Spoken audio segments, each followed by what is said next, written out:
ඉතාමත්ම සියුම් ආකාරයට එම තරඟයේ නියෝජනය බවක් පෙනෙනවා. පොල්ලතු වීමේ තරඟය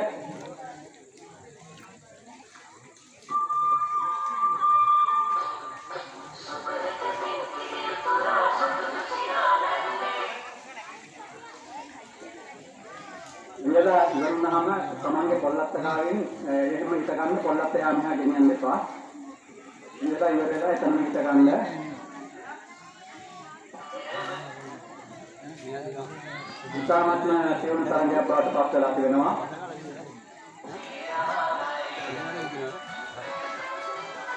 අවසානයේ කරා ගමන් කරන ආකාරයක් වෙනවා.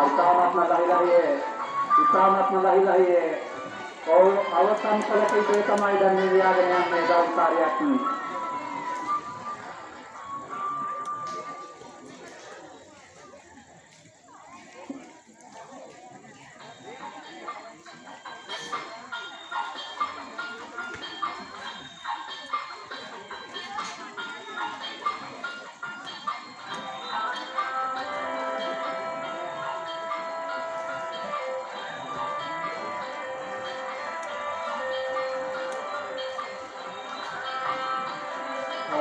දෙවි වශයෙන් තමයි ආරම්භ කරගෙන තිබෙනවා.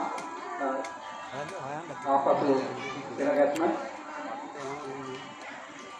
අනිකය ඉවතට වෙලා සහයෝගය දෙන්න පොඩ්ඩක් පාගන්න එපා.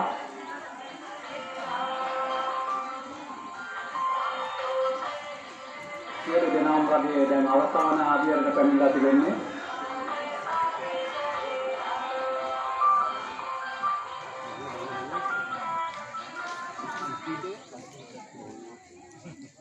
අවසන් අධ්‍යයනතම බොහොම සියුම් තරඟයක් බවට පත් වෙලා තිබෙනවා. ඉතාමත්ම උද්‍යෝගයකින් බණ පිරිසක් වෙලාවකට ස්වාමීන් වහන්සේලාගේ පාදෝණියක මල්පැලකට ගොක්කටක් තියාගන්න බොහොම අපහසු තත්ත්වයක තියෙනවා. නමුත් අද මේ තත්ත්වයට හරි ඉදිරිපත් වීම බොහොම සතුටු කරනවා. කොහොම කොල්ලත් ගාව නවතින්න ඒ පළවෙනියට